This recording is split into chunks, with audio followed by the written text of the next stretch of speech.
Okay, good evening. We're back with Deuteronomy 25. Suppose two people take a dispute to the court, and the judges declare that one is right and the other is wrong. If the person in the wrong is sentenced to be flogged, the judge will command him to lie down and be beaten in his presence with the number of lashes appropriate to the crime. No more than 40 lashes may ever be given. No more than 40 lashes would publicly humiliate your neighbor.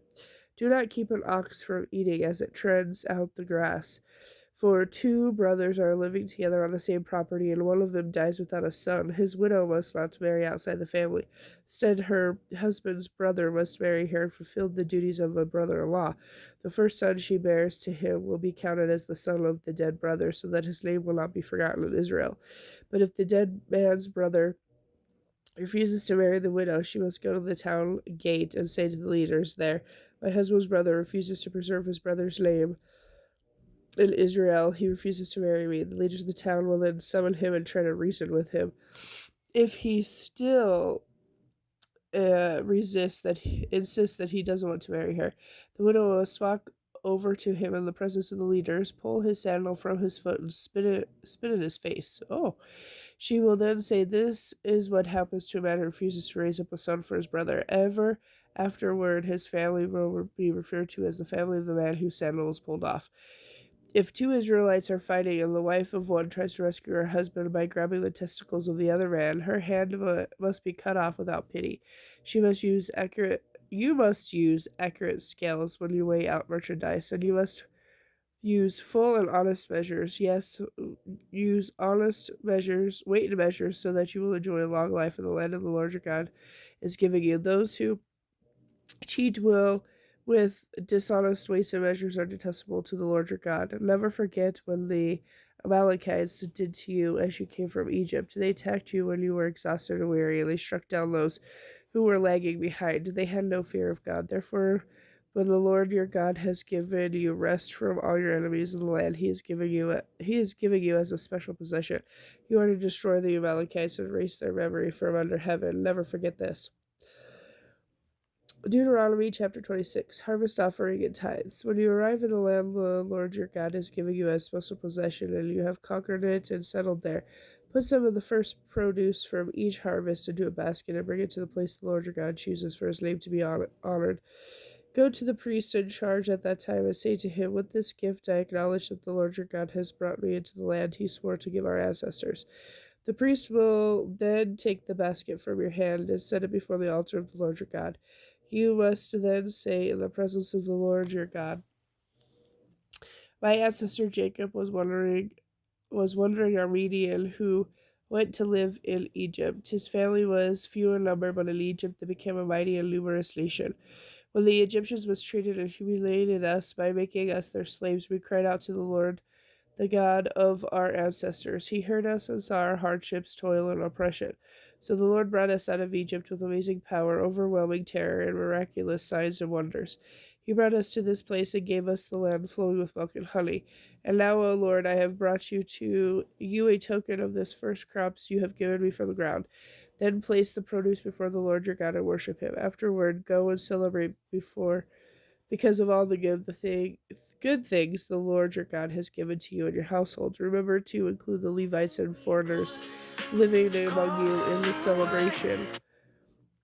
Every third year you must offer a special tithe of your crops. You must give these tithes to the Levites, foreigners, orphans, and widows, so that they will have enough to eat in your towns. And then you must declare in the presence of the Lord your God, "I have taken the sacred gift from my house and given it to the Levites, foreigners, orphans, and widows, just as you commanded me. I have not violated or forgotten any of your commands. I have not eaten any of it while in the morning. I have not touched it while I was ceremonially unclean, and I have not offered any of it to the dead. I have obeyed the Lord your God and have done everything you commanded me. Sorry.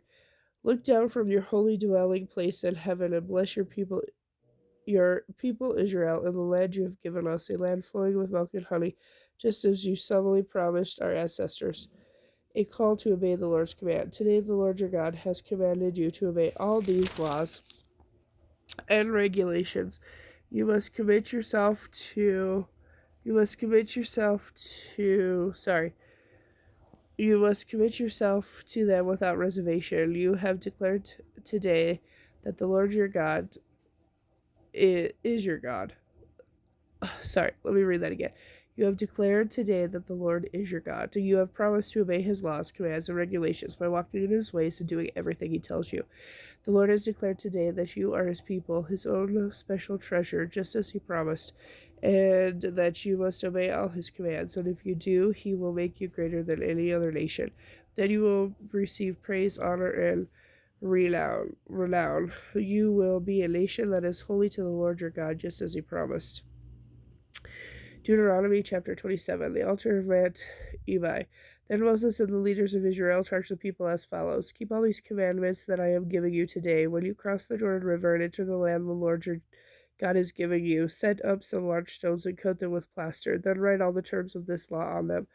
I repeat, you will soon cross the river to enter the land the Lord your God is giving you, a land flowing with milk and honey, just as the Lord the God of your ancestors promised you. When you cross the Jordan, set up their stones at the Mount Ebal and coat them with plaster as I commanded you today.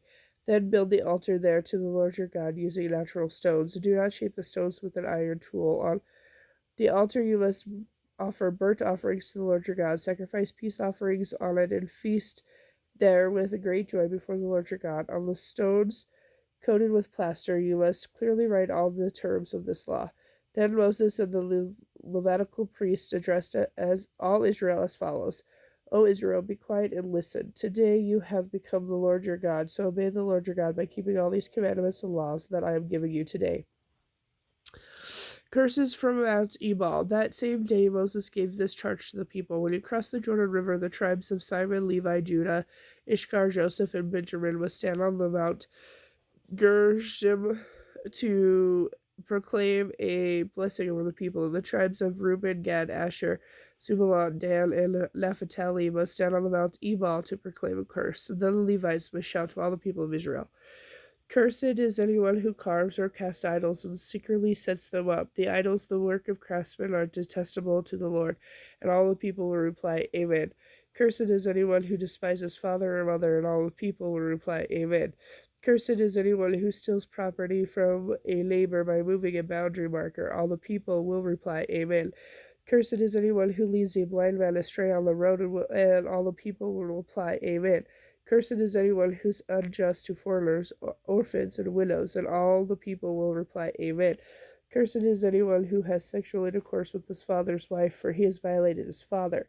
All the people will reply, Amen. Cursed is anyone who has sexual intercourse with an animal, and all the people will reply, Amen. Cursed is anyone who has sexual intercourse with his sister, whether she is the daughter of his father or his mother, and all the people will reply, Amen. Cursed is anyone who has sexual intercourse with his mother-in-law. All the people will reply, Amen. Cursed is anyone who kills another person in secret. All the people will reply, Amen. And cursed is anyone who accepts payment to kill an innocent person. All the people will reply, Amen. Cursed is anyone who does not, or cursed is anyone who does not affirm the terms of this law by obeying them, and all the people will reply, Amen. Okay, and with that, I'll be back tomorrow with chapter 28.